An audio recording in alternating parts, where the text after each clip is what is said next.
देखिए पिछले क्लास में हम अम्ल क्षार लवण वाले चैप्टर में यहाँ तक हम लोग पढ़ चुके थे। यानी आपका जो वैसा पदार्थ जिसमें हमने बताया था डिफिनेशन आपको ऑलरेडी बता चुका था तीनों वैज्ञानिक के आधार पे, जिसमें से नाम देखे होंगे आर्हेनियस, ब्रांस्टेड, लॉरी और लिविस के आधार पे। अब हम लोग ना आगे बढ़ते हैं इसमें। अब जो है चैप्टर के अंतर्गत हम लोग अम्ल क्षार लवण के अंतर्गत पढ़ेंगे इसका ना केमिकल प्रॉपर्टी, अम्ल क्षार की रासायनिक गुणधर्म, अम्ल क्षार की रासायनिक गुणधर्म। यहाँ पे इसका ना केमिकल प्रॉपर्टीज पढ़ेंगे, केमिकल प्रॉपर्टीज। अब देखिए पहले हम लोग थोड़ा सा जानते हैं इसमें, यहाँ पे पहचानेंगे, यहाँ पे हम लोग जानेंगे अम्ल क्षार लवण वाला जो टॉपिक है, इसमें से हम लोग अम्ल और क्षार की थोड़ा सा पहचान करने को जानेंगे। पहले हम लोग परिभाषा ऑलरेडी सीख चुके हैं, लेकिन ना इसमें पहचान करना ये जानेंगे। देखिए अम्ल जो होता है ना वो ज्यादातर हमेशा H+ आयन से शुरू होगा, यानी उसका शुरुआती जो एटम रहेगा, शुरुआत वाला जो तत्व रहेगा वो हाइड्रोजन रहेगा अधिकतर में। कुछ ऐसे केसेस आएंगे अम्ल का जो अम्लीय है लेकिन वो आपका हाइड्रोजन से शुरू नहीं है, लेकिन हम लोग उस केसेस को छोड़ के जो जनरल सामान्य तौर पे है उसको हम लोग सीखते हैं। तो H2SO4 आपका अम्ल है, ये शुरू में ना H आएगा, HCl, HNO3, तो ये टाइप का आपका जो भी यौगिक हमें मिलेगा हम समझ जाएंगे ये आपका क्या है, अम्ल है, एसिड है। ठीक, अगला जो है आपका क्षार का थोड़ा सा जान लेते हैं। क्षार वाला जो समानता रहेगा ना वो आपका क्या रहेगा, क्षार वाला समानता आपका रहेगा कि लास्ट में ना इसका OH आयन आएगा, क्योंकि आर्हेनियस के अनुसार हम लोग पढ़ चुके हैं कि जिसके पास OH आयन होता है, यानी जो आपका OH आयन प्रदान करता है जल में, उसको हम लोग क्षारक बोलते हैं। तो क्षारक वाले में क्या होगा आपका, यहाँ पर OH जो ग्रुप है आपका वो लास्ट में नजर आएगा, जैसे KOH, NaOH धातु के साथ आपका लास्ट में रहेगा, वो आपका क्या कहलाएगा, वो आपका ना क्षारक होगा, MgOH2। ऐसे वाले आपको जो मिलेंगे वो क्या होगा, क्षारक होगा। अब हम लोग यहाँ जो पढ़ने वाले हैं आगे, उसमें हम लोग ये पढ़ने वाले हैं कि अम्ल और क्षार जो है इसका केमिकल प्रॉपर्टीज क्या है। ये किसी धातु से अभिक्रिया करके क्या बनाता है, धातु के ऑक्साइड से अभिक्रिया करके क्या बनाता है, धातु के कार्बोनेट के साथ या बाइकार्बोनेट के साथ अभिक्रिया करके क्या बनाता है।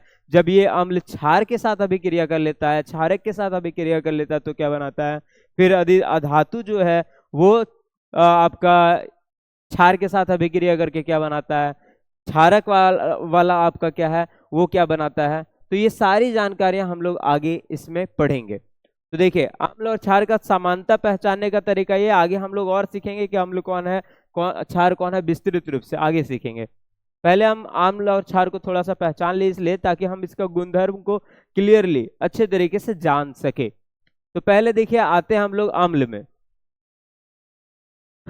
अम्ल में हम लोग ये जानेंगे कि इसमें 4 पॉइंट हम लोग जानेंगे कि अम्ल जो है ना वो किस किस के साथ अभिक्रिया करके, अम्ल यदि धातु के साथ अभिक्रिया करेगा तो क्या बनाएगा, पहला एग्जाम में सवाल यहीं से बनता है कि धातु से अभिक्रिया करके क्या बनाएगा।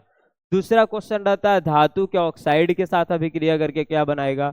फिर तीसरा क्वेश्चन रहता है आपका, तीसरा इसमें ये रहेगा कि धातु अम्ल जो है आपका धातु के कार्बोनेट और बाइकार्बोनेट के साथ अभिक्रिया करके क्या बनाएगा, धातु के कार्बोनेट तथा बाइकार्बोनेट, धातु के कार्बोनेट तथा बाइकार्बोनेट के साथ अभिक्रिया करके क्या बनाएगा। चौथा पॉइंट हम लोग ये जानेंगे कि अम्ल ना क्षारक के साथ अभिक्रिया करके क्या बनाएगा। देखिए क्षारक और क्षार जो लिख रहे हैं उसमें सिंपल सा इतना डिफरेंस है कि क्षारक जो होता है वैसे क्षारक जो जल में घुलनशील है उसको हम लोग क्षार बोल देते हैं, और ऐसे आपका क्या रहता है वो ऑलरेडी क्षारक के तौर पर रहता है। क्षारक जो होता है वो ज्यादा क्षार की तुलना में ज्यादा आपका समझ आइए एक्टिव है, सक्रिय पदार्थ है। क्षारक को यदि हम डायरेक्ट छूते हैं, स्पर्श करते हैं तो हमारे स्वास्थ्य के लिए हानिकारक भी होता है। तो क्षारक और क्षार में बस इतना सा अंतर है, वो लिख रहे हैं हम लोग। तो अम्ल जब ये धातु से भी क्रिया करेगा, धातु के ऑक्साइड से भी क्रिया करके करेगा तो क्या बनाएगा, धातु के कार्बोनेट और बाइकार्बोनेट से अभिक्रिया करके क्या बनाएगा, और क्षार के साथ अभिक्रिया करके क्या बनाएगा। ये चारों टॉपिक को हम लोग पहले क्लियर करेंगे एक एक करके। चलिए इसमें आगे हम लोग बढ़ते हैं। यहाँ पे धातु से पहला आते हैं कि अम्ल जो है धातु के साथ अभिक्रिया करेगा तो क्या बनाएगा। तो हम याद रखेंगे अम्ल जो है आपका यदि धातु के साथ अभिक्रिया करता है तो वो ना क्या बनाता है, एक तो लवण बनाता है और साथ ही साथ आपका हाइड्रोजन गैस बनाता है। एग्जाम में सवाल ये टॉपिक पे आएगा कि अम्ल जो है धातु के साथ अभिक्रिया करके क्या बनाता है, तो लवण बनाता है और H2 गैस बनाता है, जिसमें से इंपॉर्टेंट इसका बाय प्रोडक्ट है, क्योंकि लवण सारे यौगिकों में बनेंगे लेकिन उसके बाद का जो यौगिक बन रहा है वो एग्जाम के लिए इंपॉर्टेंट हो जाएगा कि वो कौन सा बाय प्रोडक्ट है जो बनता है। ऑब्जेक्टिव सवाल में भी आ जाता है कि अम्ल जो है धातु के साथ अभिक्रिया करके कौन सा गैस बनाता है, तो कौन सा गैस बनाता है, हाइड्रोजन गैस बनाता है। तो हम लोग ये फॉर्मेट याद रखेंगे, अम्ल धातु के साथ अभिक्रिया करके लवण तथा हाइड्रोजन गैस बनाता है। एक एग्जाम्पल हम लोग ऐसे ले लेते हैं, अम्ल का एग्जाम्पल हम लोग ले लेते हैं HCl, और यहाँ पे धातु ले लेते हैं आपका क्या, Na ले लेते हैं। तो यहाँ जो प्रोडक्ट बनेगा वो क्या बनेगा आपका NaCl प्लस H2 यानी हाइड्रोजन गैस बनेगा। यदि हम इसको क्या कर ले, ये दोनों को ये कर ले, बैलेंस कर ले, तो देखिए यहाँ पे 2 परमाणु है तो यहाँ पे 2 परमाणु हो जाएगा आपका। यहाँ पर देखिए 2 परमाणु क्लोरीन का हो गया तो क्लोरीन का भी 2 परमाणु करना पड़ेगा, तो सोडियम का भी 2 परमाणु करना पड़ेगा। तो यहाँ से ऐसे आपका क्या हो गया, ये बैलेंस इक्वेशन। इसमें से क्या बना, जब आपका अम्ल था वो उसमें देखिए सोडियम जो है अम्ल का ये जो ऋण मूलक है यानी बाह्य वाला मूलक है उसके साथ अभिक्रिया करके ये बना लिया NaCl। NaCl क्या है, एक लवण है, लवण साल्ट इसको बोलते हैं, नमक का सूत्र भी है आपका, नमक का सूत्र भी है। तो ये आपका बना, साथ ही साथ क्या बनता है, H2 गैस बनता है। अब ये H2 गैस निकला जो, और ये कहाँ चला जाता है, वायुमंडल में। तो इसकी जानकारी जो मतलब इसकी हम लोग पुष्टि ऐसे करते हैं कि हाइड्रोजन गैस जो बना, तो इस हाइड्रोजन गैस को ना हम लोग मोमबत्ती के पास लेके जाते हैं। जब अभिक्रिया कराते हैं तो ऐसे देखते हैं कि हाँ मोमबत्ती इसके पास में जब हम रखते हैं तो क्या होता है कि ये मोमबत्ती जो है आपका पॉप की ध्वनि के साथ क्या हो जाता है, बुझ जाता है। जो जल रहा मोमबत्ती होता है उसके सामने हम इसको लेके जाते हैं तो ये पॉप की आवाज के साथ क्या हो जाता है, बुझ जाता है। तो इससे हमें ये पता चलता है कि आपका कि इससे कौन सा गैस निकल रहा है, हाइड्रोजन गैस निकल रहा है। तो पहला फॉर्मेट हम लोगों ने सीखा कि अम्ल जो है धातु के साथ अभिक्रिया करेगा तो क्या बनाएगा, लवण, और साथ ही साथ क्या बनाएगा, हाइड्रोजन गैस बनाएगा। अब ये क्लियर हो गया। अब हम लोग अगला पढ़ेंगे धातु के ऑक्साइड वाला, कि धातु के ऑक्साइड के साथ अभिक्रिया करेगा तो क्या बनाएगा। तो धातु के ऑक्साइड के साथ अभिक्रिया करेगा तो चलिए आगे अगला टॉपिक हम लोग चलते हैं। पहला हो गया क्लियर। दूसरा, धातु के ऑक्साइड के साथ अभिक्रिया करेगा तो क्या बनाएगा। धातु के ऑक्साइड के साथ अभिक्रिया करेगा तो यहाँ पर हम लोग लिख देते हैं, ये दूसरा हम लोग टॉपिक पढ़ रहे हैं। यहाँ पे धातु का ऑक्साइड, धातु का ऑक्साइड यदि अम्ल के साथ अभिक्रिया करता है प्लस अम्ल के साथ अभिक्रिया करता है तो ये क्या बनाएगा, ये बनाएगा लवण और जल बनाएगा। हम लोग अभी पढ़ रहे थे जब अम्ल धातु के साथ अभिक्रिया कर रहा था तो ओनली हाइड्रोजन गैस बन रहा था, लेकिन जब बात आई है आपका क्या कि धातु के ऑक्साइड जब अम्ल के साथ अभिक्रिया करेगा तो क्या क्या बनाएगा, लवण और जल बनाएगा। जैसे ऐसे हम लोग समझ लेते हैं, यहाँ पर MgO आपका ये धातु का ऑक्साइड है, हम लोग अम्ल के तौर पे लेते हैं HCl। तो यहाँ जो प्रोडक्ट बनेगा वो आपका बनेगा MgCl2, इसका वाला जो आपका लवक है इसके साथ चला जाएगा MgCl2, और साथ ही साथ आपका क्या बनेगा, यहाँ पे जल बनेगा, H2O बनेगा, MgCl2। अब यहाँ बैलेंस यदि करना चाहे तो यहाँ पे 2Mg लगाना होगा। देखिए यहाँ पे Cl 2 बार है तो 2 बार हम Cl लगा दिए, 2H हो गया। M आपका ऐसे का ऐसे ही रह जाता है, यहाँ पे हम लोग नहीं कुछ लगाते हैं। यहाँ पे बैलेंस इक्वेशन भी हो गया, Cl 2 बार, Cl 2 बार, hydrogen 2, hydrogen 2, oxygen 1, oxygen 1, magnesium 1, magnesium 1। तो यहाँ से दूसरा फॉर्मेट हम ये याद रखेंगे कि धातु जो आपका, धातु का ऑक्साइड जो है अम्ल के साथ अभिक्रिया करेगा तो क्या बनाएगा, लवण और जल बनाएगा। क्लियर। आगे हम लोग चलेंगे, देखिए यहाँ तक क्लियर हो गया। तीसरा पॉइंट, तीसरा यहाँ पर आते हैं हम लोग कि यदि अम्ल जो है ना धातु के कार्बोनेट के साथ अभिक्रिया करे तो क्या बनाएगा। अम्ल जो है धातु के कार्बोनेट, देखिए एक कार्बोनेट होता है और एक होता है आपका बाइकार्बोनेट, बाइकार्बोनेट। इसी को हम लोग ना हाइड्रोजन कार्बोनेट भी बोलते हैं।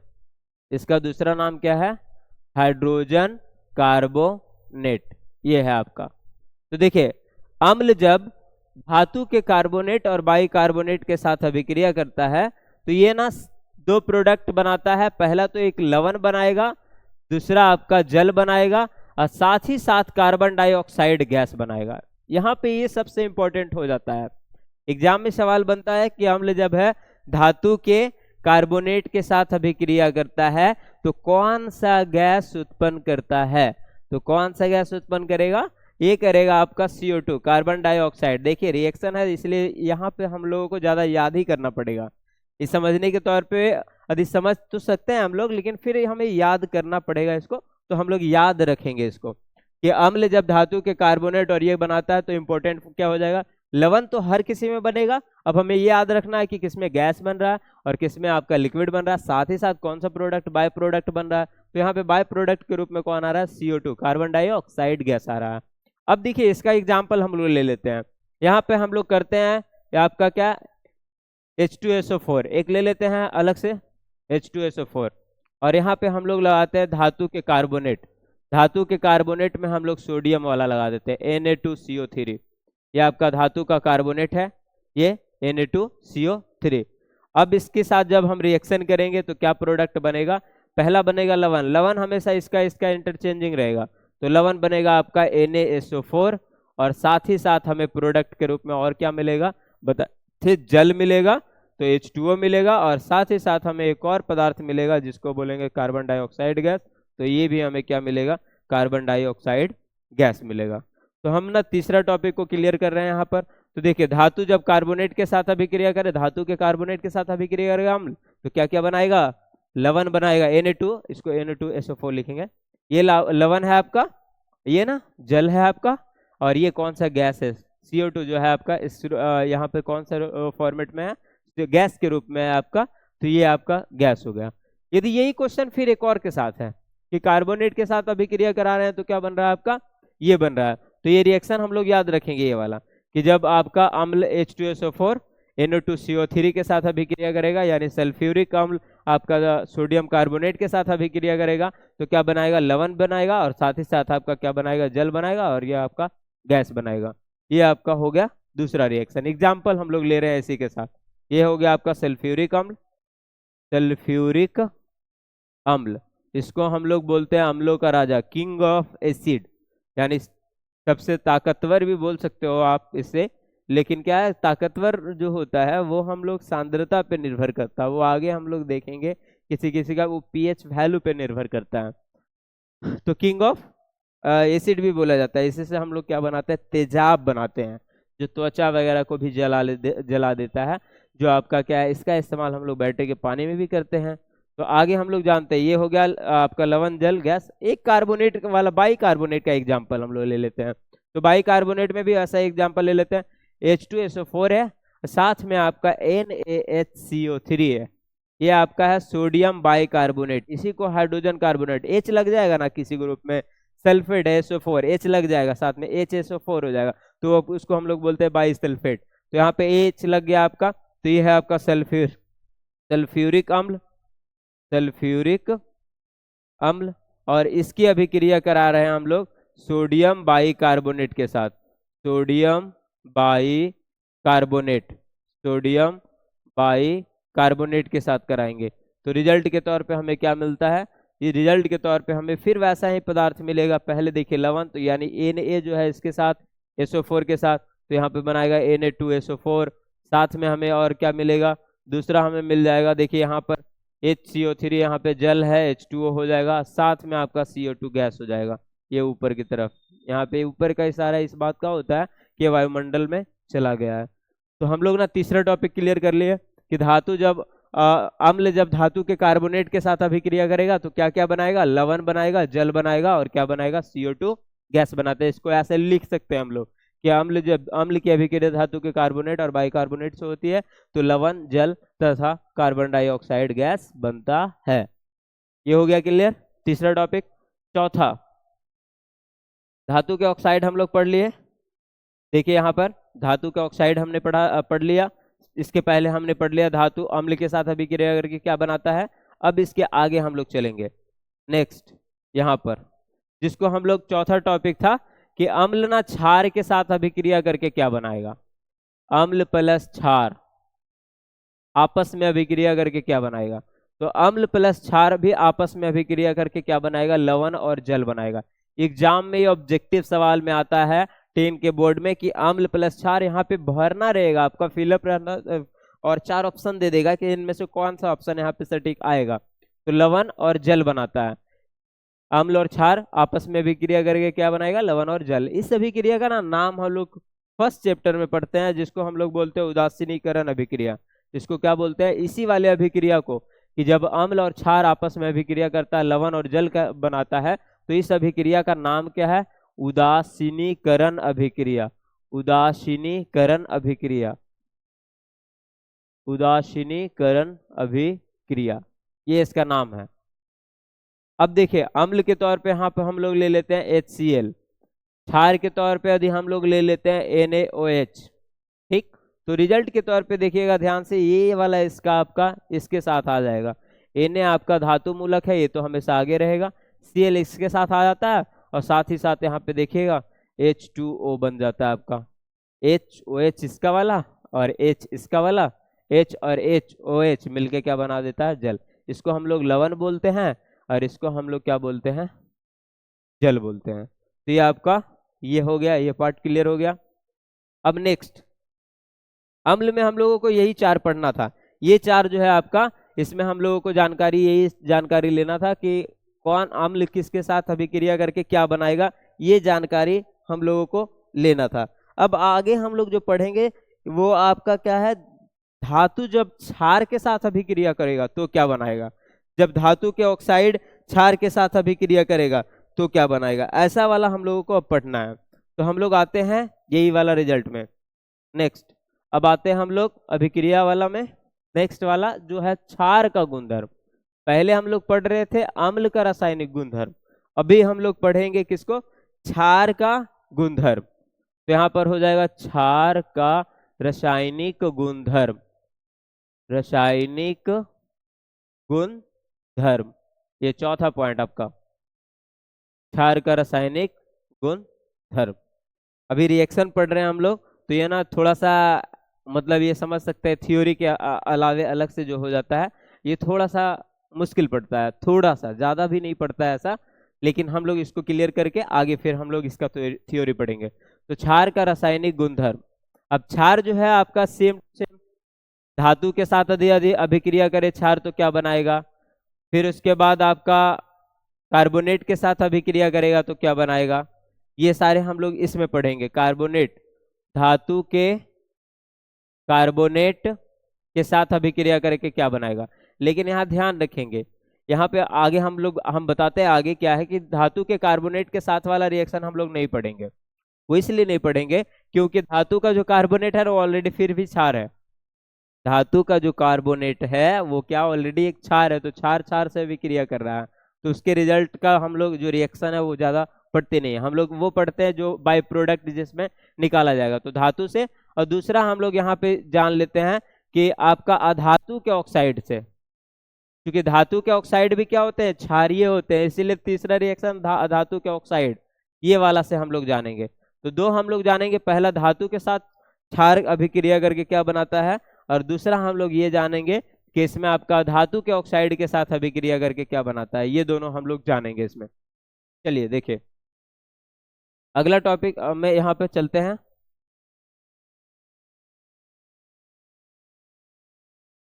इसको ना ऐसे अभी इरेज करना पड़ जाएगा, यहाँ पर इसको आप ये उतार सकते हैं। अब यहाँ हम इसको उतारते हैं। अब यहाँ पे धातु के ऑक्साइड के साथ देखिए, धातु के साथ क्षारक जब अभिक्रिया करेगा, धातु के साथ क्षारक जब अभिक्रिया करेगा तब हम लोग क्या बनाएंगे, मतलब सॉरी प्रोडक्ट में क्या बनेगा ये जानते हैं। तो धातु भी क्षारक के साथ अभिक्रिया करके क्या बनाएगा, लवण बनाएगा, और साथ ही साथ इसका भी क्या होगा, आपका H2 गैस उत्पन्न होगा।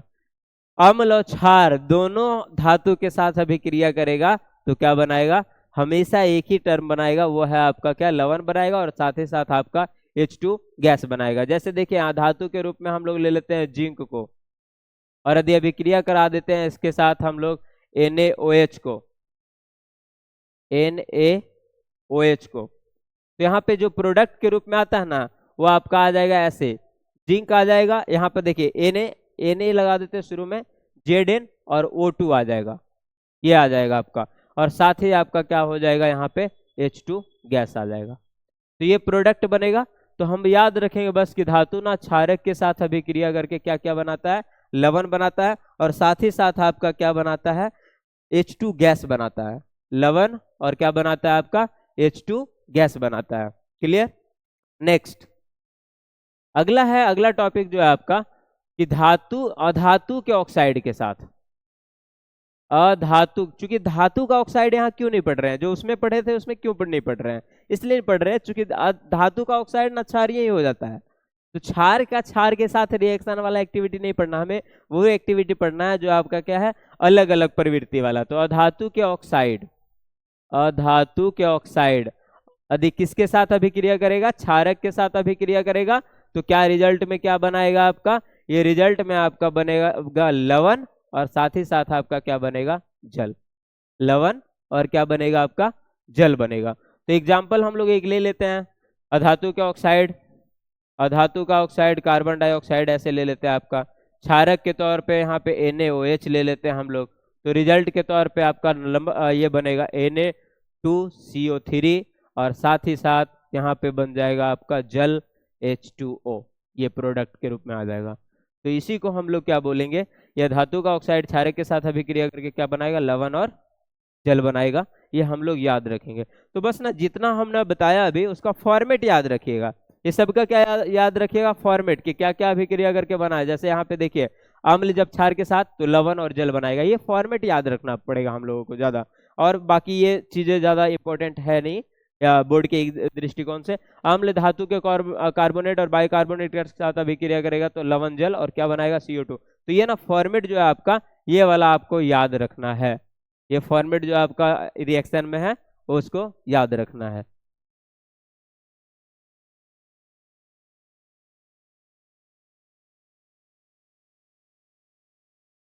देखिए गुणधर्म को हम लोगों ने पढ़ लिया, अब आगे हम लोग जो पढ़ेंगे वो है जांच, टेस्ट, कि जो आपका लिटमस पत्र होता है उससे हम लोग अम्ल क्षार का जांच कैसे करेंगे। वो अम्ल एवं क्षार की जांच, अम्ल एवं क्षार की पहचान बोल सकते हैं हम लोग बाय टेस्ट। जो हम लोग किट है हमारे पास, बाय टेस्ट किट, जो हमारे पास सूचक है, इंडिकेटर है, उसके जरिए हम लोग अम्ल क्षार की पहचान करेंगे। तो हमने प्राकृतिक सूचक के बारे में बताया था, लेकिन प्राकृतिक सूचक से हम लोग जांच नहीं करते, हम लोग जांच करते हैं संश्लेषित सूचक से, क्योंकि संश्लेषित सूचक से जांच करना बहुत ज़्यादा आसान है और काफ़ी कम समय में इसकी जांच हो जाती है। तो आपका हम यहाँ पे देखिए एक तरफ सूचक लगा देते हैं, यहाँ पर सूचक, और एक तरफ आपका यहाँ पे लगा देते हैं आपका, एक तरफ हम ले लेते हैं सूचक और एक तरफ यहाँ पे लगाते हैं हम अम्ल, और एक तरफ लगाते हैं यहाँ पे क्षार। सूचक, अम्ल, क्षार, ये दो। लवण की जांच हम लोग सूचक से, इंडिकेटर से नहीं करते हैं। तो पहले सूचक में आते, देखिए सूचक में पहला नाम है लिटमस पत्र, जिसके बारे में हम पहले से पढ़ चुके थे कि लिटमस पत्र दो प्रकार का बनाया। लिटमस पत्र थैलेफाइटा समूह के लाइकेन पौधे से बना है जो बैगनी रंग का होता था, लेकिन बाई केमियोलॉजी हम लोग इसको क्या बना देते थे, नीला लिटमस पत्र और लाल लिटमस पत्र में।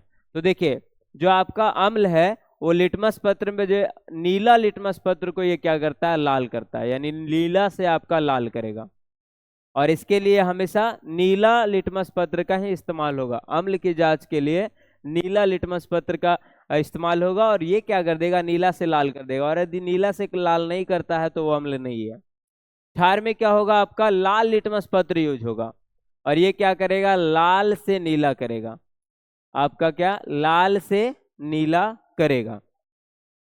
तो अम्ल वाला हो जाएगा नीला से लाल करेगा, क्षार वाला जो है आपका लाल से नीला करेगा। नेक्स्ट जो है हमारे पास है उसका नाम है मिथाइल ऑरेंज, मिथाइल ऑरेंज। ये जो आपका इंडिकेटर है वो भी आपकी जांच करता है अम्ल और क्षार की। तो अम्ल जो है, यदि हम अम्ल मिथाइल ऑरेंज के ऊपर डालते हैं या मिथाइल ऑरेंज को अम्ल के ऊपर डालते हैं, तो यदि वो अम्ल रहता है तो वो ना लाल रंग उत्पन्न करता है। कौन सा कलर उत्पन्न करेगा? लाल रंग उत्पन्न करता है, या लाल रंग का वर्णन देता है, वर्णक देता है, वो आपका कहलाएगा अम्ल। जब हम मिथाइल ऑरेंज को डालेंगे, क्षार जब इसके ऊपर डाला जाता है तब यह ना येलो कलर में बदल जाता है, आपका पीला रंग देता है ये। अम्ल में ये कौन सा रंग देगा? लाल रंग देता है। और क्षार में कौन सा रंग देगा? आपका पीला रंग। एग्जाम में सवाल इससे बना है आपका कि जब मिथाइल ऑरेंज पर हम लोग क्षार को डालते हैं तो कौन सा रंग बनता है? तो कौन सा रंग बनेगा? पीला रंग बनेगा। अगला एक तीसरा है फिनोल्फथेलिन। फिनोल्फथेलिन, फिनोल्फथेलिन, ये देखिए क्या है, अम्ल जब इसके ऊपर हम लोग डालते हैं, फिनोल्फथेलिन के ऊपर अम्ल जब डालते हैं तो ये ना कोई प्रभाव नहीं दिखाता है, यानी इसके ऊपर कोई प्रभाव नहीं पड़ता, नो इफेक्ट, कोई प्रभाव नहीं पड़ेगा, यानी ये रंग वगैरह जो है ये उत्पन्न नहीं कर पाएगा। फिनोल्फथेलिन के बारे में बताए थे आपका, फिनॉल से वो बनता है, एनहाइड्राइड और फिनॉल के मिलने से वो बनता है। यहाँ पर ये क्या है, अम्ल पे ये कोई प्रभाव नहीं डाल पाएगा, जबकि क्षार को ये किस कलर में कर देगा? गुलाबी कलर में कर देगा, गुलाबी या पिंक बोल सकते हो हम लोग, पिंक कलर में ये बदल देगा। किसको? फिनोल्फथेलिन को। जब हम अम्ल पे डालेंगे तो कोई प्रभाव नहीं होगा, और क्षार पे डालेंगे तो हम लोग तो ये क्या कर देगा? गुलाबी कर देगा। अब इसको हम लोग पूरी तरह से लिख लेंगे। सूचक, एक कॉलम बनाएंगे अम्ल, एक कॉलम क्षार, और इसमें ये लिख देंगे लिटमस पत्र, तो नीला से लाल करेगा तो अम्ल होगा, लाल से नीला करेगा तो क्षार होगा। मिथाइल ऑरेंज लाल रंग उत्पन्न करेगा कब? जब इसके ऊपर हम लोग डालेंगे मिथाइल ऑरेंज को किसी एसिड के ऊपर, तब। क्षार के ऊपर डालेंगे या क्षार के घोल में डालेंगे तो पीला रंग उत्पन्न करेगा। तीसरा आपका था फिनोल्फथेलिन, ये आपका क्या है? अम्ल पे कोई प्रभाव उत्पन्न नहीं करता है, यानी अम्ल पे इसका इफेक्ट पड़ता ही नहीं है।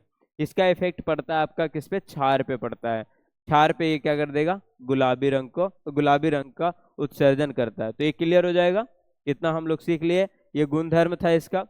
आगे हम लोग नेक्स्ट बढ़ते हैं, आगे हम लोग सीखेंगे अम्ल क्षार की तीव्रता, कि कोई अम्ल कितना ज्यादा आपका तीव्र है, कितना ज्यादा आपका वो ताकतवर है, कितना कमजोर है, यानी प्रबलता उसकी कितनी है, ये सारी जानकारी हम लोग लेंगे आगे। तो आगे हम लोग एक टर्म पढ़ने वाले हैं जिसका नाम है पीएच स्केल।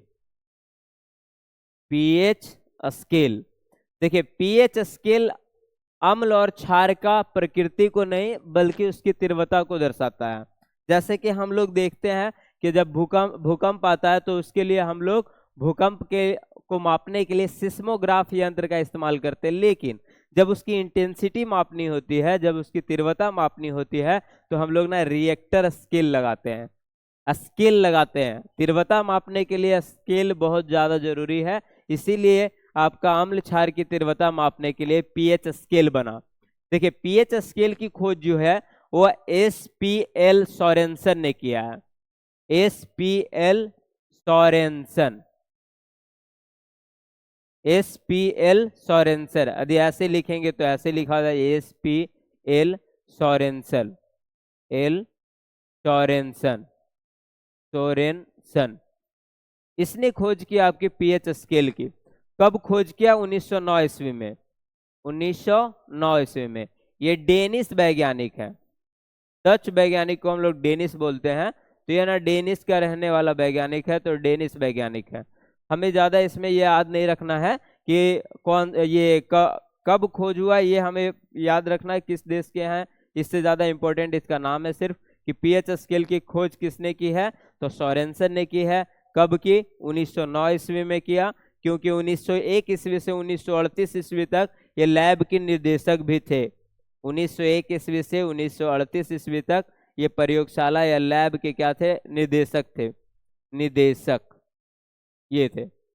तो पीएच स्केल की खोज किसने की? सोरेनसन ने किया है। कब किया? 1909 ईस्वी में किया है। इनका पूरा नाम है एस.पी.एल. सोरेनसन। अब देखिए पीएच है क्या, ये जो स्केल खोजा गया, अब इसके बारे में हम ये जानकारी लेते हैं कि पीएच है क्या, इसको जानते हैं। What is pH. तो यहाँ पर आते हैं, फिर से आगे हम लोग बढ़ते हैं। यहाँ फिर देखिए इंडिकेट कर देते हैं, फिर से आप उतार लीजिएगा इसको। पीएच स्केल की खोज एसपीएल सोरेनसन ने किया है आपका 1909 ईस्वी में, डेनिश वैज्ञानिक किए हैं। ये नीचे ऐसे जानकारी के लिए ऐड कर दिए, एग्जाम के व्यू से इंपॉर्टेंट ये नहीं है, एग्जाम के व्यू से ओनली इसका नाम इंपॉर्टेंट है। अब देखिए पीएच का मतलब क्या होता है। पीएच का मतलब होता है पोटेंज, पोटेंज ऑफ हाइड्रोजन, पोटेंज ऑफ हाइड्रोजन। यहाँ पर क्या है, पोटेंज ऑफ हाइड्रोजन है क्या, पोटेंज क्या है। पोटेंज देखिए एक जर्मन वर्ड है, ये आपका क्या है, जर्मन शब्द है, जर्मन वर्ड है, जिसका वहां पर इसका मतलब भी आपका क्या होता है, शक्ति। इन हिंदी में बोल सकते हैं इसको हम लोग शक्ति बोलते हैं, पावर बोलते हैं। तो वहां पे जर्मन भाषा में इस पोटेंज का मतलब आपका क्या हो जाता है, शक्ति होता है, जिसको हम लोग बोलते हैं पावर होता है। अब ये पोटेंज पावर जर्मन वर्ड है। यदि हम लोग ऐसे बोले पीएच को, तो डायरेक्ट हम ये भी बोल सकते हैं पावर ऑफ हाइड्रोजन, यानी उसमें हाइड्रोजन आयन की कितनी शक्ति है, इसकी जानकारी हम लोग इसी का शॉर्ट फॉर्म को हम लोग क्या बोलते हैं, पीएच बोलते हैं। पीएच क्लियर हो गया। पोटेंज ऑफ हाइड्रोजन, पोटेंज ऑफ हाइड्रोजन जर्मन वर्ड है पोटेंज, जहां पोटेंज का मतलब पावर होता है, शक्ति होता है, उसी को हम लोग इधर वाले अपने वर्ड में बोलेंगे तो ये आपका क्या हो जाएगा, पावर ऑफ हाइड्रोजन हो जाएगा। अब ये देखो पीएच जो होता है वो किसी विलियन का निकाला जाता है कि वो विलियन कितना अम्लीय है, कितना क्षारीय है, कितना ताकतवर है। वो विलियन की अम्लीयता क्षारीयता की तीव्रता की जानकारी हम लोग ये पीएच स्केल से लेते हैं। तो पीएच का डिफिनेशन देना होता है पहले कि पीएच किसे कहते हैं, इसका डिफाइन करना है, इसको डिफाइन करना है। तो आगे हम लोग देखो बढ़ते हैं, ये इतना लिख लेंगे, तो ये आगे बढ़ेंगे हम लोग यहाँ पे। अब आते हैं पीएच का। पीएच का डिफिनेशन क्या है, पीएच का डिफिनेशन है किसी तनु विलियन के H+ आयन के ऋणात्मक लॉग को पीएच कहते हैं। पीएच का डिफिनेशन फिर से जानेंगे, किसी तनु विलियन के H+ आयन के ऋणात्मक लॉग को पीएच कहते हैं। यहाँ पे डिफिनेशन हो जाएगा तनु अम्ल या फिर तनु विलियन या सांद्र विलियन दोनों आ जाएगा इसमें। किसी विलियन के H+ आयन, H+ यहाँ पे तनु लगा देते हैं, किसी तनु विलियन के H+ आयन के ऋणात्मक लॉग को पीएच कहते हैं। ऋणात्मक लॉग को क्या बोलते हैं, पीएच बोलते हैं। किसी तनु विलियन के H+ आयन के ऋणात्मक लॉग को क्या बोला जाएगा, पीएच। अब इसी को देखो ऐसे यदि हम लिखेंगे शॉर्ट फॉर्म में, तो पीएच इक्वल टू, यहाँ पर है आपका H+ आयन के ऋणात्मक लॉग, यानी माइनस लॉग ऋणात्मक लॉग वो भी किसका, H+ आयन का। H+ आयन का ऋणात्मक लॉग आपका हो जाएगा क्या, पीएच कहलाएगा। डिफिनेशन क्लियर हो जाएगा। किसी तनु विलियन के H+ आयन के ऋणात्मक लॉग को हम लोग पीएच बोलते हैं। तो ये डिफिनेशन भी क्लियर हो गया, इस डिफिनेशन को हम लोग लिख लेंगे, आगे चलेंगे। अब देखिए ये पीएच बराबर माइनस लॉग H+ आयन हो गया आपका। अब इससे रिलेटेड अब देखिए हम लोग सीखते हैं पहले यहाँ पर कि पीएच में मान कैसे निकाला जाता है। किसी तनु विलियन का या फिर किसी भी सांद्र विलियन है तो उसका हम लोग मान जो है वो कैसे निकालते हैं वो जानते हैं। यहाँ पर आगे हम लोग बढ़ते हैं इसमें। यहाँ पर देखिए मान लेते हैं कि किसी विलियन का ना H+ आयन ऐसे दिया रहेगा आपका, H+ आयन का जो है आपका वो वैल्यू दिया रहेगा आपका ऐसे, H+ आयन का वैल्यू का मान 0.001 ऐसे आपका लिखा रहेगा। और यहाँ से सवाल हम लोगों का रहेगा ना कि बताइए इसका पीएच का वैल्यू क्या है। H+ आयन का मान इतना ये दिया रहेगा आपका, और इसमें आपका बताया जाएगा पीएच का वैल्यू कितना है, पीएच वैल्यू निकालना है। तो पहले देखिए एक वर्ड और जान लेते हैं यहाँ से पहले, यहाँ से हम पहले ये जान लेते हैं H+ आयन वाला ये तो है, पीएच का जो वैल्यू है ना वो 0 से लेके 14 तक जाता है, यानी इसका स्केल जो है आपका 0 से लेके 14 तक जाता है, जिसमें यहाँ पर एक आपका क्या होता है, ये वाला जो आपका मीडियन होता है उसको हम लोग 7 मानते हैं। 7 वाला जो है आपका डिवाइड करता है, ये विलियन को डिवाइड करता है अम्लीय और क्षारीय में, इसको हम लोग अम्ल क्षार का डिवाइडर भी बोलते हैं, विभाजक भी बोलते हैं, अम्ल तथा क्षार का विभाजक, अम्ल तथा क्षार का विभाजक। क्योंकि यहाँ से विलियन को हम लोग क्या बोलते, विलियन को क्या करते हैं, डिवाइड करते हैं कि कौन अम्लीय कौन क्षारीय है। 7 से ऊपर जाने वाले सारे जो विलयन है वो आपका क्या कहलाएगा, क्षारीय कहलाएगा। और 7 से नीचे आने वाले सारे जो अम्ल है, सॉरी, सारे जो विलयन है वो क्या कहलाएंगे, अम्लीय। और बीच वाला जो आपका विलयन है उसको हम लोग, जो 7 का एक्चुअल 7 का रहता है उसको हम लोग बोलते हैं उदासीन। एक्चुअल 7 वाला जो रहेगा वो क्या कहलाएगा, उदासीन कहलाएगा। ऐसे भी देखिए उदासीन को इंग्लिश में हम लोग न्यूट्रल बोलते हैं। क्या बोलते हैं, न्यूट्रल बोलते हैं। न्यूट्रल, न्यूट्रल का मतलब ये होता है ना आगे का गियर ना पीछे का गियर, यानी ये क्या बीच वाला आपका पार्ट हो जाता है। गाड़ी में भी न्यूट्रल होता है ऐसा ही, तो ये आपका उदासीन वाला भाग हो गया। उदासीन 7 वाला होगा, 7 से ऊपर वाला क्षारीय, 7 से नीचे वाला आपका क्या हो जाएगा, अम्लीय हो जाएगा। तो ये बस अभी यहाँ पे जानकारी के लिए ऐड किया, बाद में हम इसको और डिटेल से पढ़ेंगे आगे। तो पहले हम यहाँ पर ये कर लेते हैं, इतनी जानकारी होगी ये। अब हम मान निकालना सीखेंगे कि कैसे किसी विलयन का हम लोग मान निकालते हैं। आगे फिर से लिख देते हैं अगले, यहाँ पे H प्लस का वैल्यू, यहाँ पर आपका H प्लस का वैल्यू ऐसे दिया रहेगा, किसी विलयन की सांद्रता दिया रहेगा, विलयन का सांद्रता, विलयन का सांद्रता। विलयन का सांद्रता दो चीजों में व्यक्त किया जाएगा, एक आपका H प्लस आयन के आधार पे होगा और दूसरा ना लिखा रहेगा कहीं पे OH माइनस आयन, ये दोनों पे। लेकिन जब भी हम pH निकालते हैं वो किस पे निकलेगा, H प्लस आयन पे निकलेगा। तो पहले हम H प्लस आयन से सीखेंगे विलयन निकालना, विलयन का pH वैल्यू निकालना। यदि विलयन का सांद्रता ऐसे दिया रहेगा, विलयन का सांद्रता यहाँ पर लिख देगा, H प्लस आयन का वैल्यू कितना है आपका 0.001 है। तो हम लोगों का ना यहाँ से मान निकालना है कि कैसे इस विलयन का pH का वैल्यू कितना होगा, इसको सीखेंगे। पहले देखिए समझते हैं इसको। यहाँ पे लिखा हुआ है ऐसे, H प्लस आयन को ये ऐसे हम लिख सकते हैं, H प्लस आयन बराबर, यहाँ पे देखो 0.001 को ऐसे लिख सकते हैं, 1 बटा यहाँ पे कितना हो जाएगा, 1 2 3, यानी 1 2 3 है तो 1 बटा नीचे क्या हो जाएगा आपका 1000, 3 अंक के बाद ये है। तो इसी H प्लस आयन को हम लोग ऐसे लिख सकते हैं, 1 बटा ये आपका 1 पे 3 शून्य। H प्लस का वैल्यू अब यहाँ से हो सकता है 1 बाई, देखिए ये 1000 जो है किसका पावर है, 3 का पावर, 10 का पावर 3 में आपका 1000 आता है। यदि हम इसको कन्वर्ट कर ले ऐसे H प्लस इक्वल टू, तो यहाँ पे क्या हो जाएगा, ऊपर जाएगा तो आपका 10 का पावर -3 होगा। तो पहले हम ना सांद्रता को किस में कन्वर्ट करेंगे, सांद्रता को कन्वर्ट करेंगे H प्लस आयन में, वो भी पावर में कन्वर्ट कर लेंगे। क्लियर। अब इस पावर में कन्वर्ट करने के बाद यहाँ से देखिए समझते हैं इसको आगे, H प्लस आयन का वैल्यू आ गया, तो यहाँ से हम ना सीखेंगे देखो pH का मान निकालना। तो pH का जो वैल्यू होगा, pH का जो वैल्यू होगा वो किसके बराबर होगा, pH का वैल्यू होता है minus log H plus ion, यहाँ पे होता है minus log H plus ion.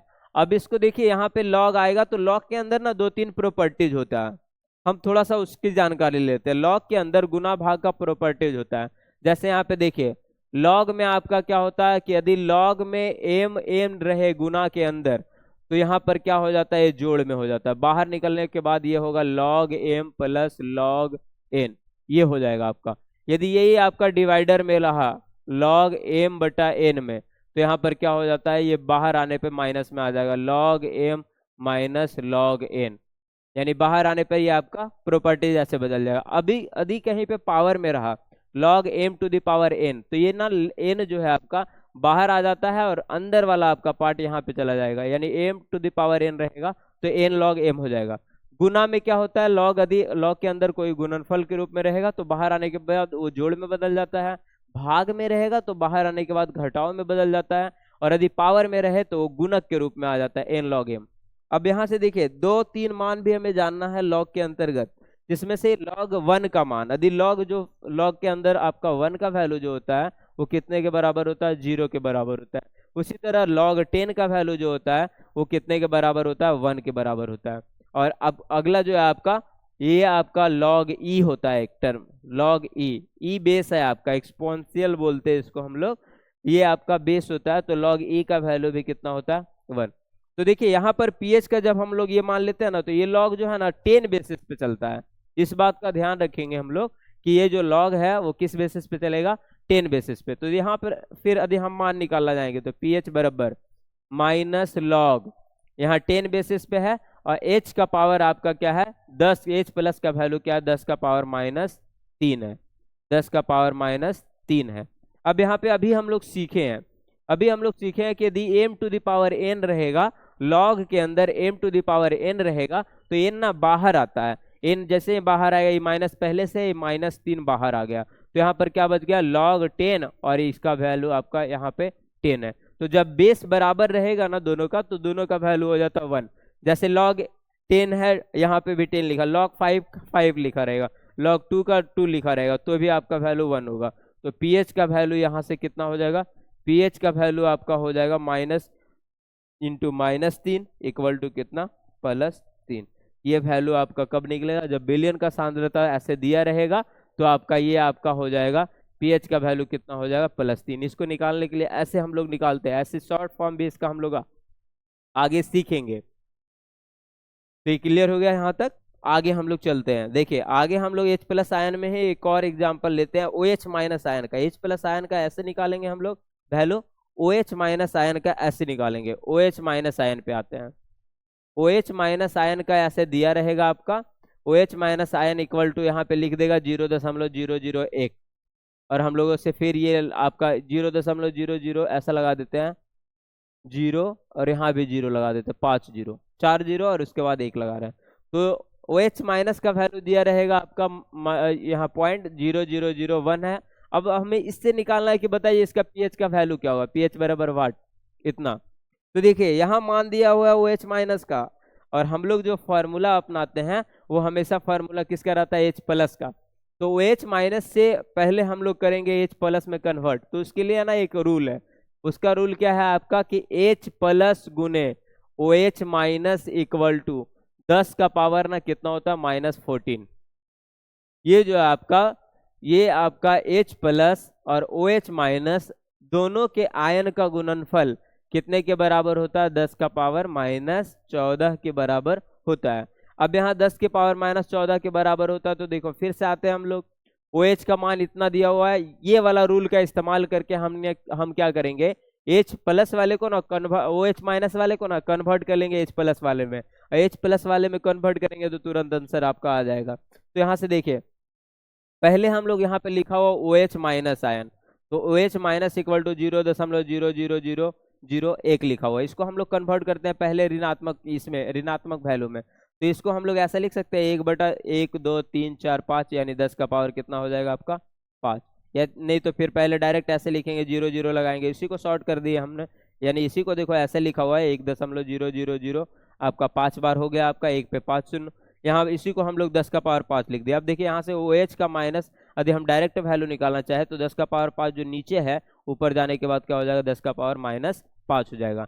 अब यहाँ से हम लोग अभी OH से किस में कन्वर्ट करेंगे, क्योंकि OH का फार्मूला लगा के हम pH का मान नहीं निकाल सकते, इसके लिए हमें H+ चाहिए। तो अभी हम रूल सीखे हैं H+ गुने OH- बराबर कितना होता है, 10 का पावर -5। यहाँ से H+ का वैल्यू कितना है आपका, यहाँ पर H+ का वैल्यू निकालना है हम लोगों को, तो इसको रहने देते हैं, H+ गुने OH- का वैल्यू कितना लाया, 10 का पावर -5, सॉरी यहाँ 10 का पावर -14 है, 5 नहीं, चूंकि फार्मूला में आपका क्या होगा, फार्मूला इसका सांद्रता का होगा 10 का पावर -14, बराबर यहाँ पे आपका 10 का पावर -14 है।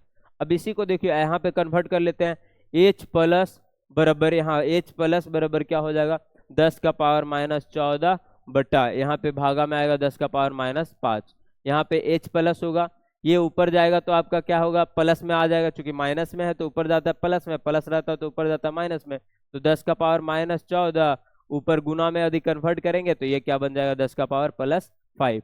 तो H+ का वैल्यू कितना हो जाएगा आपका, -14 प्लस ये गुना में क्या होता है आपका जुटता है, तो 10 का पावर -14 + 5, H+ का वैल्यू कितना हो जाएगा आपका, 10 का पावर -9। तो H+ का वैल्यू जैसे हमने निकाल लिया, यहाँ से फिर क्या निकल जाएगा आपका, pH का वैल्यू निकलेगा। H+ का वैल्यू हमने निकाल दिया, कितना है, 10 का पावर -9 आया। अब देखो यहीं से हम लोग सीखते हैं आगे pH का मान निकालना, pH बराबर हम लोग हमेशा जानते हैं -log H+ आयन होता है यहाँ पे, तो pH की जगह pH लिखेंगे, -log H+, H की जगह आपका क्या हो जाए, H+ कितना हो जाए, 10 का पावर -9। यहाँ पर देखिए ये वाला आपका इधर आ जाएगा, तो pH बराबर क्या हो जाएगा, माइनस इंटू -log, अब यहाँ पर हो जाएगा log 10। बताया अभी बेस हमेशा इसमें कितना चलता है, 10 का चलता है, तो 10 का बेस चलने के कारण 10 10 आपका कितना हो जाएगा, 1 हो जाएगा। तो pH का वैल्यू माइनस इंटू माइनस +9, और यहाँ पर आपका कितना हो गया गुने 1 इक्वल टू रिजल्ट क्या आ गया आपका 9। तो ये आपका पीएच का मान हम लोग ऐसे निकालते हैं। जब ओ एच माइनस दिया रहेगा तो हम लोग ऐसे चलेंगे, इस रूल से चलेंगे, एच प्लस गुने ओ एच माइनस बराबर 10 का पावर माइनस 14 से। यहाँ आपका माइनस वाला जो आपका है उसको हम लोग, ये ओ एच माइनस है उसको कन्वर्ट करेंगे किस में, एच प्लस में करेंगे। एच प्लस में कन्वर्ट करने के बाद डायरेक्ट फार्मूला हम लोग यहाँ पे आ जाएंगे, P H equal to minus log H plus ion होता है माइनस लॉग 10 का पावर माइनस 9 हो गया। ये कन्वर्ट होने के बाद कितना हो जाएगा आपका प्लस 9 में आ जाएगा। अब देखिए इसी को हम शॉर्ट में बताएंगे। अब जैसे कि हम, ये तो कब है कि जब हमें बनाने के लिए बोले कि सांद्रता दिया हुआ है और 5 नंबर का सवाल इसमें आ जाए कि बताइए इसका मान निकाल के दिखाना है तब। लेकिन मान लेते हैं कि ऐसे ही डायरेक्ट दिया रहा ऑब्जेक्टिव सवाल रहे तो इसको हम लोग कैसे सॉल्व करेंगे 1 के ऊपर। जैसे आपका क्या है एच प्लस का वैल्यू ऐसे लिखा रहेगा 0.000000 ऐसे करके आपका लिखा रहेगा 1, और पूछा जाएगा आपसे कि ये जो इसका वैल्यू यानी पीएच मान जो है उसका कितना होगा। तो हम लोग बस काउंट करेंगे जीरो को, 1 2 3 4 5 6, जितना अंक दशमलव के बाद रहेगा उसका वैल्यू हो जाएगा उतना। पीएच का वैल्यू कितना हो जाएगा 6। डायरेक्ट हम लोग जब सॉल्व करेंगे ऑब्जेक्टिव में तो ऐसे ही बस काउंट कर लेंगे और काउंट करने के बाद जो आपका अंक आएगा वही। यदि एच प्लस आयन का वैल्यू ऐसे लिख देगा 0.000000 ऐसे आपका लिखा जा रहेगा आपका 1 पे, तो यहाँ पर इसका वैल्यू जो होगा वो कितना होगा काउंट कर लेंगे 1 2 3 4 5 6 7 8 9, तो आपका पीएच का वैल्यू इसमें कितना हो जाएगा आपका 9 हो जाएगा। तो जब एच प्लस आयन दिया रहेगा तो पीएच का जो वैल्यू होगा हमेशा डायरेक्ट हम लोग क्या दशमलव के बाद वाला अंक गिन लेंगे, वही आपका क्या हो जाएगा पीएच का वैल्यू हो जाएगा। नीचे भी हम लोग क्या करेंगे काउंट कर लेंगे, ये जो आपका आएगा वही क्या हो जाएगा पीएच का वैल्यू हो जाएगा। अब यही वाला कभी ना एच प्लस में ना देके अभी बताए थे ओ एच माइनस में भी दे देगा। ऐसे देखिए ओ एच माइनस आयन और ऐसे लिख देगा 0.00001 इतना। अब यहाँ पर देखो ओ एच माइनस में लिखा रहेगा तो हम लोग काउंट करेंगे, कितना काउंट करेंगे, फिर वैसे ही काउंट करें 1 2 3 4 5। लेकिन करना क्या है जब ओ एच माइनस में रहेगा तो आप क्या कीजिएगा 14 में उसको घटा लीजिएगा, 14 में से 5 घटेगा आपका कितना हो जाएगा 9। तो जब ओ एच माइनस का वैल्यू इतना लिखा रहेगा तब भी हम लोग डायरेक्ट सॉल्व करेंगे तो क्या है 14 में जितना आपका एच प्लस वाला से निकालते थे वही वाला को हम लोग क्या कर देंगे घटा देंगे, तो 14 में से 5 चला जाएगा आपका कितना हो जाएगा 9। इसका आंसर कितना हो जाएगा 9। ओ एच माइनस में यदि कहीं पे ऐसे लिख देगा डायरेक्ट लिख देगा कि 10 का पावर ना -9 है ऐसे लिख देगा, 10 का पावर -9 ऐसे करके आपका लिख देगा। तो -9 जैसे ही लिखेगा आपका तो हम लोगों को क्या करना है यहाँ पे जैसे ही -9 लिखेगा हम समझ जाएंगे कि इसका नंबर कितना हो जाएगा, ये वाला नंबर आपका हो जाएगा ओ एच माइनस, यानी इसका एच प्लस वाला में वैल्यू पीएच का वैल्यू कितना आ जाएगा 5 आ जाएगा। तो हम लोग क्या करेंगे 14 में इसको घटा लेंगे, 14 - 9 = 5 ऐसा है आपका। आगे सीख लेते हैं जब ये दशमलव में ऐसे लिखा रहेगा तब डायरेक्ट लिखा रहे तो यदि ऐसे लिख दे एच प्लस आयन का वैल्यू है 10 का पावर -9 इतना, हम लोगों से पूछा जाए कि इसका पीएच वैल्यू कितना होगा, डायरेक्ट हम इस अंक को देखेंगे और ये अंक क्या हो जाएगा आंसर हो जाएगा, पीएच का वैल्यू कितना हो जाएगा 9। एच प्लस इक्वल टू लिखा रहेगा कहीं पे 10 का पावर -12, पीएच कितना हो जाएगा आपका, डायरेक्ट इस अंक को देखेंगे पीएच कितना हो जाएगा 12। यदि ओ एच माइनस में इस अंक को लिखा रहे ऐसे O H minus equal to 10 का पावर माइनस यहाँ पे लिखा रहे 6, अभी हम बताए इस 6 को क्या कर लेना 14 में घटा लेना, 14 में से 6 गया 8, इसका पीएच का वैल्यू कितना हो जाएगा आपका 8। यदि ओ एच का मान ऐसे लिखा रहे आपका -12, 10 का पावर -12, यदि हम पीएच निकालना चाहेंगे तो कितना हो जाएगा आपका 14 में से 12, ये वाला ऊपर वाला अंक घट जाएगा तो पीएच वैल्यू कितना हो जाएगा 2 हो जाएगा आंसर। तो ये हमने आपको पीएच निकालना सिखाया कि जब सांद्रता दिया रहेगा तो हम लोग कैसे स्केल में कैसे कैलकुलेट करके हम पीएच निकाल सकते हैं, शॉर्ट में कैसे निकाल सकते हैं, लॉन्ग में कैसे निकाल सकते हैं, ये सारी जानकारी हमने पीएच का ले लिया है। अब देखिए आगे, अब यहाँ से पीएच बिलियन में आते हैं, जैसे 1 से लेके 14 तक फिर से हम इसको बता रहे हैं। यहाँ पर क्या होता है हमने पढ़ा था कि पीएच का जो वैल्यू है 0 से लेके 14 तक इसका मान होता है, बीच वाला वैल्यू को हम लोग 7 ऐसे इंडिकेट कर लेते हैं, 7 है आपका। तो देखिए 7 से अधिक, जब भी 7 से अधिक ऊपर जाएगा 7 से 14 तक वाला में 7 से अधिक तो आपका क्या ये कहलाएगा क्षारीय, और यदि 7 से कम हुआ इधर तो आपका क्या कहलाएगा, अम्लीय। और यदि 7 ही रहा, ओनली 7 का 7 रहा कोई विलयन, तो वो क्या कहलाएगा, उदासीन। उदासीन, उदासीन का मतलब होता है न्यूट्रल। न्यूट्रल का मतलब क्या होता है, ना पॉजिटिव चार्ज ना निगेटिव चार्ज। ऐसा हो जाता है आपका, ना पॉजिटिव ना निगेटिव। जैसे न्यूट्रल आपकी गाड़ी में भी होता है, तो उसमें ये होता है ना आगे का गियर ना पीछे का गियर है, तो उसी को न्यूट्रल बोलते हैं। तो यहाँ उदासीन का मतलब भी वही न्यूट्रल है आपका, ना प्लस चार्ज ना माइनस चार्ज। ये आपका इतना हो गया कंप्लीट।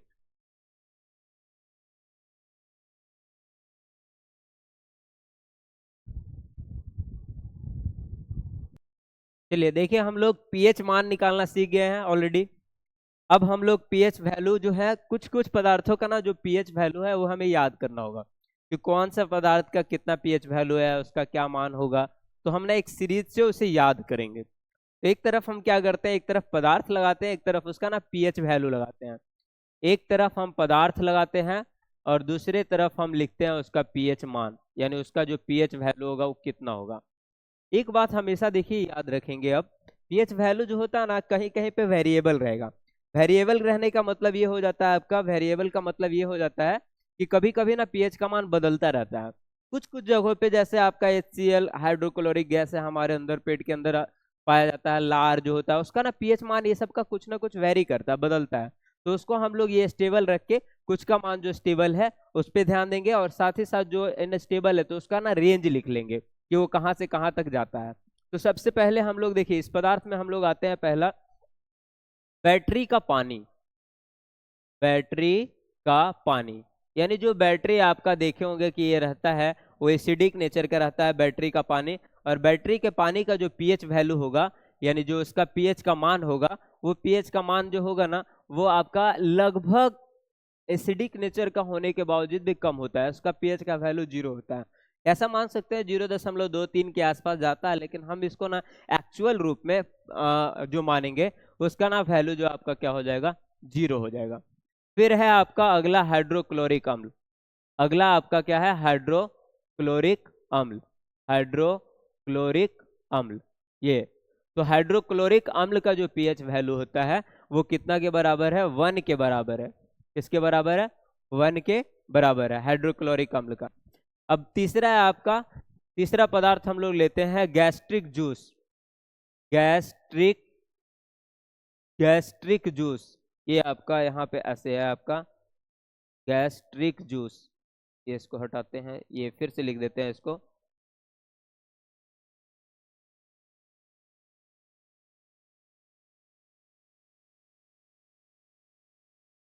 गैस्ट्रिक जूस जो ना हमारे अमाशय में पाया जाता है, जो हमारे अमाशय के अंतर्गत पदार्थ पाया जाता है HCl, इसको हम लोग बोल सकते हैं, हम लोग HCl का ये फॉर्मेट है, हाइड्रोक्लोरिक अम्ल का ही है वो आपका गैस्ट्रिक जूस। इसका जो वैल्यू होता है 1.5 होता है। कितना होता है पीएच वैल्यू, 1.5।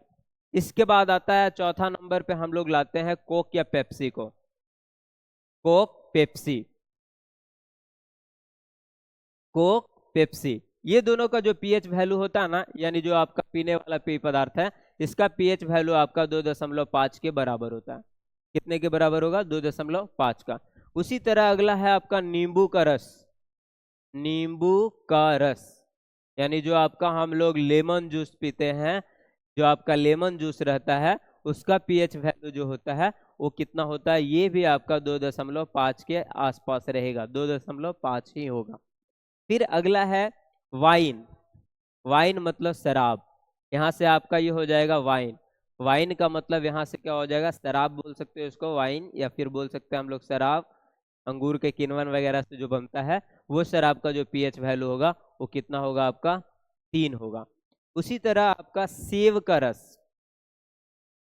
सेब का जूस, या बोल सकते हो सेब का रस जो है आपका, इसका जो पीएच वैल्यू होगा, ये जो पीएच वैल्यू होगा वो कितने के बराबर होगा, ये भी आपका सेब का रस का भी पीएच वैल्यू कितना होगा, 3 ही होगा, सेब का जूस का।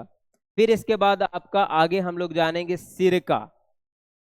जो आपका है सिरका, सिरका मतलब क्या होगा, इसमें एसिटिक एसिड, जो आपका एसिटिक एसिड पाया जाता है वो वाला, इसका वैल्यू ना 4 के आसपास होगा। कितना होगा? 4 के आसपास होगा। फिर अगला है आपका अम्लीय वर्षा। अम्लीय वर्षा, अम्लीय वर्षा, इसका जो पीएच वैल्यू होगा वो 2 से तो शुरू होगा लेकिन 5.6 तक चला जाएगा। यानी 2 से इसका शुरुआत होगा पीएच वैल्यू का और ये कितना तक जाएगा? 5.6 तक जाएगा। वैसे ही अगला आएगा टमाटर का रस। टमाटर का रस या टमाटर का जूस बोल सकते हो। टमाटर का रस जो होगा वो किसके बराबर होगा? वो आपका हो जाएगा 4.1 के बराबर होगा। कितने के बराबर होगा? 4.1 के बराबर होगा। तो ये ना पहले आप इसको नोट कर लेंगे। बैटरी का पानी 0, हाइड्रोक्लोरिक एसिड 1, गैस्ट्रिक जूस आपका हो जाएगा 1.5, कोक या पेप्सी आपका हो जाएगा 2.5, नींबू का रस भी आपका कितना हो जाएगा? 2.5 हो जाएगा। तो इसको ना हम लोग क्या कर लेंगे, ये वाला जो पार्ट है इसको हम लोग ये कर लेंगे, आपका नोट कर लेंगे। क्लियर? पहले नोट कर लीजिए सब।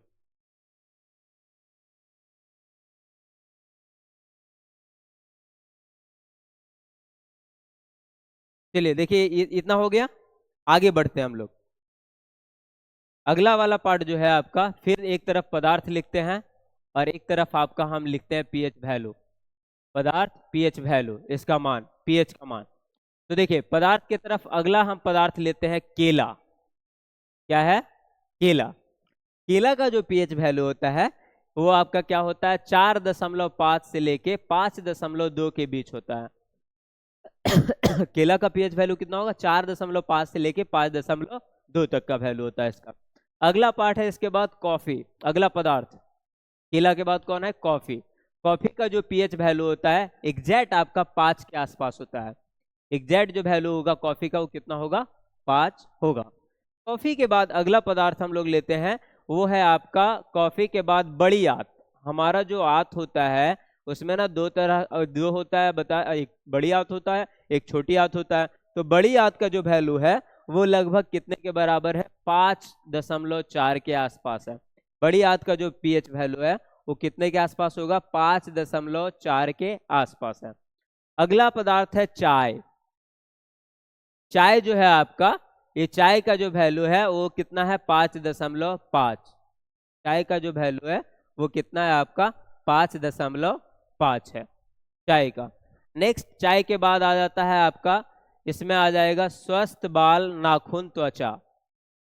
स्वस्थ बाल, नाखून और त्वचा, ये सब का जो पीएच वैल्यू होता है, ये सब का जो पीएच वैल्यू है वो भी आपका कितना है? 5.5 है। कितना है?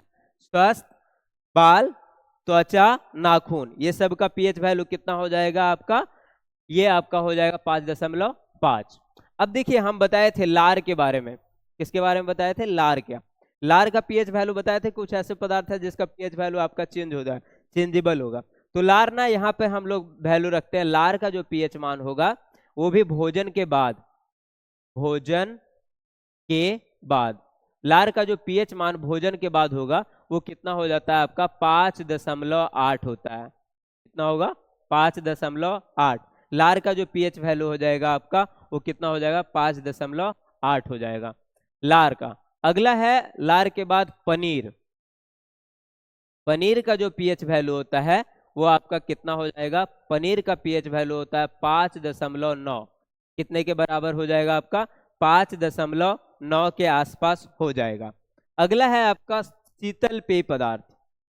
शीतल पेय पदार्थ, शीतल पेय पदार्थ।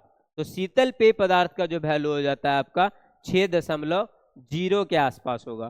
किसके आसपास होगा? 6.0 के आसपास होगा।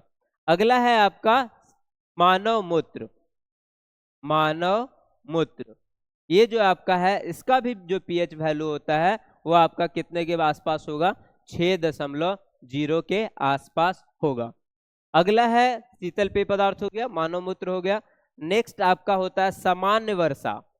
जो आपका सामान्य वर्षा होता है उसका भी पीएच वैल्यू कितना होता है? सामान्य वर्षा का भी पीएच वैल्यू हम लोग कितना याद रखेंगे? 6.0 होता है। सामान्य वर्षा का भी पीएच वैल्यू कितना होगा? 6.0 होगा। तो ये बात क्लियर हो गई, यहाँ तक हम लोग सीख लिए, यहाँ तक जान गए हैं।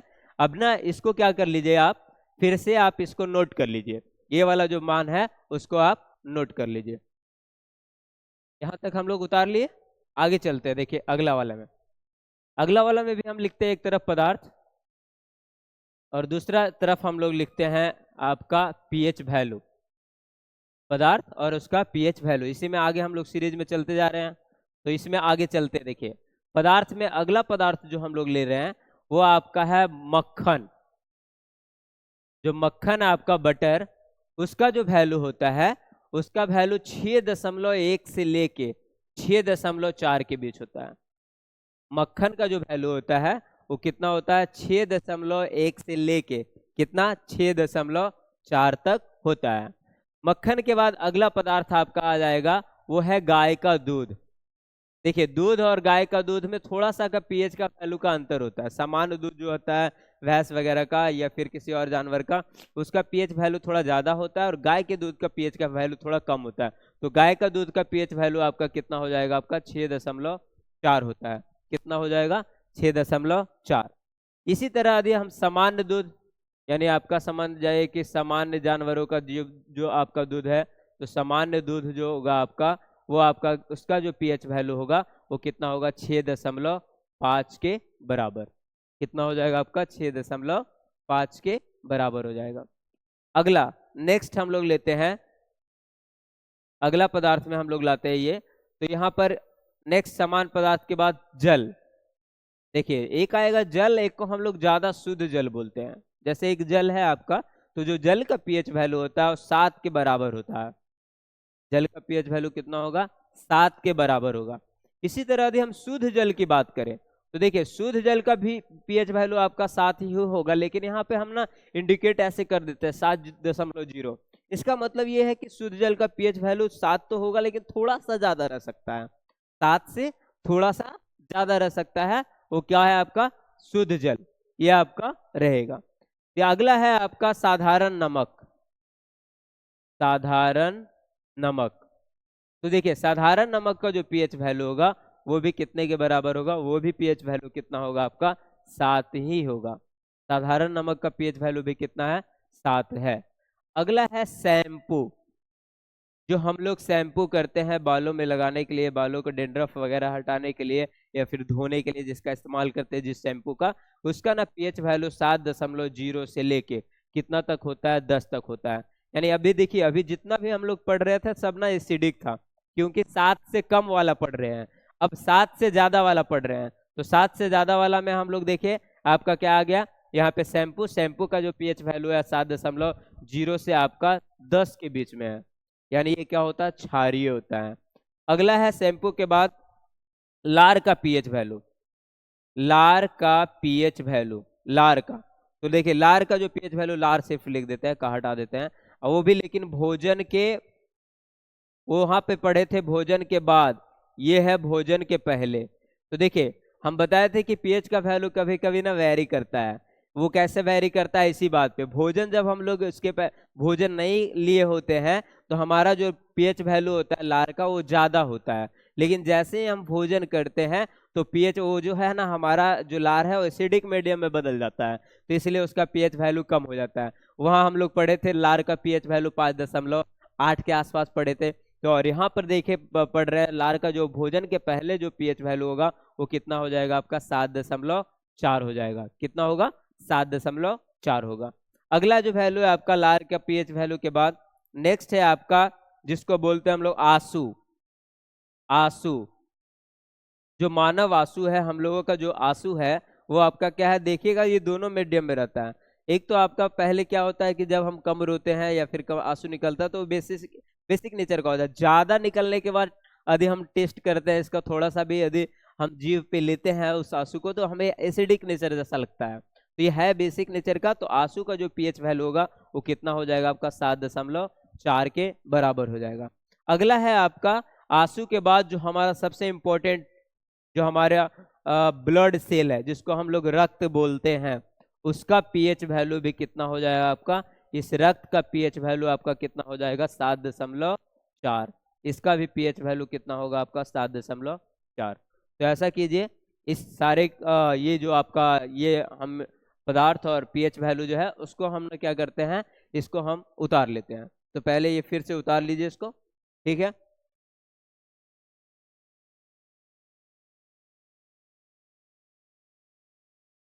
देखिए इतना लिख लिए, नोट कर लिए, आगे चलते हैं हम लोग। आगे अगला है फिर पदार्थ, एक तरफ लगाते हैं और एक तरफ ना हम इसका पीएच मान लगाते हैं। एक तरफ पदार्थ और एक तरफ आपका इसका पीएच वैल्यू लगाते हैं। तो पदार्थ में अब आगे हम लोग चलेंगे, जैसे बड़ी आंत का पीएच वैल्यू हम लोग जाने थे, उसी तरह अब छोटी आंत का जान लेते हैं। छोटी आंत का भी पीएच वैल्यू जो होगा वो मानव रक्त के बराबर ही होता है, यानी इसका पीएच वैल्यू भी कितना होगा आपका 7.4। इसका पीएच वैल्यू कितना हो जाएगा 7.4। छोटी आंत के बाद हम लोग आते हैं सागरीय जल में। सागरीय जल यानी सागर वाला जो जल होता है वो आपका उसका पीएच वैल्यू जो होता है 7.8 से 8.0 के आसपास होगा। 7.8 से 8.0 के आसपास होगा सागरीय जल का। इसके बाद आते हैं हम लोग अंडा। देखिए अंडा का उजला भाग, सॉरी अंडा का जो कवच वाला भाग होता है और उसी उसका ही पीएच वैल्यू ज्ञात किया जाता है। तो अंडा का जो आपका ये वाला भाग होगा, कवच वाला भाग जो होगा, उसका वैल्यू कितना होगा पीएच वैल्यू, उसका पीएच वैल्यू अंडा वाला का होता है 7.8। उसी तरह आपका है टूथपेस्ट।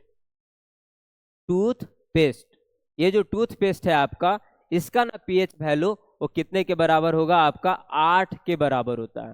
टूथपेस्ट का पीएच वैल्यू कितने के बराबर होगा 8 के बराबर होता है। टूथपेस्ट के बाद आते हैं हम लोग बेकिंग सोडा।